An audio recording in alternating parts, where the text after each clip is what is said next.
সেপ্টেম্বরে শাকিবের মুখোমুখি হচ্ছে চিত্রনায়ক শিয়াম। একে অপরকে টেক্কা দিতে মাঠে নামছে শাকিব ও শিয়াম। আগামী সেপ্টেম্বরে মুক্তি পেতে যাচ্ছে নতুন দুটি ছবি। ধারণা করা যাচ্ছে মুক্তির সময় দুটি ছবি ঘিরে প্রেক্ষাগৃহে দর্শকদের উন্মাদনা দেখা যেতে পারে। একটি সুপারস্টার শাকিব খান ও বলিউড নায়িকা সোনাল চৌহান অভিনীত বহুল প্রতীক্ষিত ছবি দরদ, এর সঙ্গে মুক্তির তালিকায় যোগ দিতে যাচ্ছে শিয়াম আহমেদ ও বুবলি অভিনীত প্রতীক্ষিত ছবি জংলি, যেখানে আরও আছেন চিত্রনায়িকা দিঘি। দরদের নির্মাতা অনন্য মামুন আগেই তার ছবি মুক্তির ঘোষণা দিয়েছেন, জানিয়েছেন 6ই সেপ্টেম্বর দরদ মুক্তি পাবে। সঙ্গে এও জানিয়েছেন এটি প্যান ইন্ডিয়ান ছবি হিসেবে একাধিক ভাষায় বিশ্বব্যাপী মুক্তি পাবে। একই মাসে যোগ দিতে যাচ্ছে জংলি। ছবির পরিচালক এম রাহিম বলেছেন, সেপ্টেম্বর মাসে জংলি মুক্তি দিতে চান, সেভাবেই শেষ সময়ের কাজ এগোচ্ছেন। নির্মাতা মুক্তির চূড়ান্ত দিনক্ষণ না জানালেও সূত্র বলছে দরদের মুক্তির পরিকল্পনা করছেন তিনি। প্রস্তুতি সেভাবে চলছে। দরদের সঙ্গে যদি সত্যি জংলি মুক্তি পায় তবে একই দিনে দুইটি ছবির মুক্তিতে বিগ ক্ল্যাশ হতে পারে।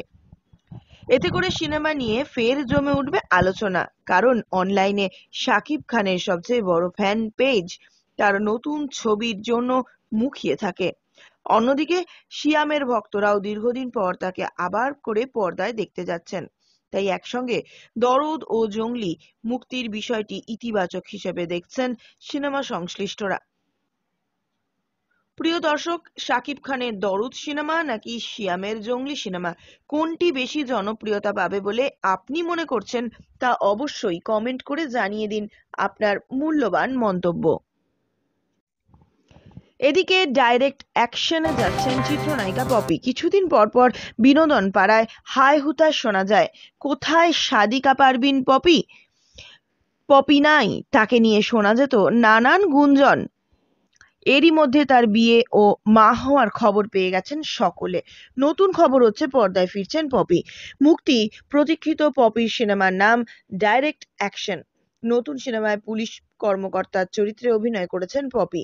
এতে তার বিপরীতে আছেন আমিন খান। ছবিতে আরও অভিনয় করেছেন মামনুন ইমন, অভি, শিরিন শিলা প্রমুখ। ছবিটি বানিয়েছেন সাদেক সিদ্দিকী। তিনি বলেন, এর মধ্যে ছবির সেন্সরপত্র ছাড়পত্র পেয়ে গেছি। ভেবেছিলাম পপিকে নিয়েই প্রচার প্রচারণা করে ছবিটি মুক্তি দেব, আপাতত সেটা আর করা যাচ্ছে না। ভেবেছিলাম পপিকে নিয়েই প্রচার প্রচারণা করে ছবিটি মুক্তি দেব, আপাতত সেটা আর করা যাচ্ছে না। শহীদুল ইসলাম খোকন, সোহানুর রহমান, সোহানদের মতন বড় পরিচালকদের সঙ্গে কাজ করে কেরিয়ার শুরু করেছিলেন পপি। পেয়েছিলেন জনপ্রিয়তা। সেই পপি হঠাৎই হারিয়ে যান কয়েক বছর আগে। শিল্পী সমিতির নির্বাচনে এক ভিডিও বার্তার মাধ্যমে আবারও দেখা যায় তাকে। তারপর আবারও আত্মগোপনে চলে যান এই ঢালিউড অভিনেত্রী। পরিচালক বলেন শুটিং চলাকালে পপি বলেছিলেন বিয়ের পর থেকে সবকিছু থেকে নিজেকে গুটিয়ে নেবেন। যতদূর জানি তিনি পরিবার নিয়ে ধানমান্ডিতে থাকেন। আমাদের উচিত তাকে নিজের মতন করে থাকতে দেওয়া। প্রিয় দর্শক, চিত্রনায়িকা পপিকে আপনার ব্যক্তিগতভাবে কেমন লাগে তা জানিয়ে কমেন্ট করুন আপনার মূল্যবান মন্তব্য। ভেবেছিলাম পপিকে নিয়েই প্রচার প্রচারণা করে ছবিটি মুক্তি দেব, আপাতত সেটা আর করা যাচ্ছে না।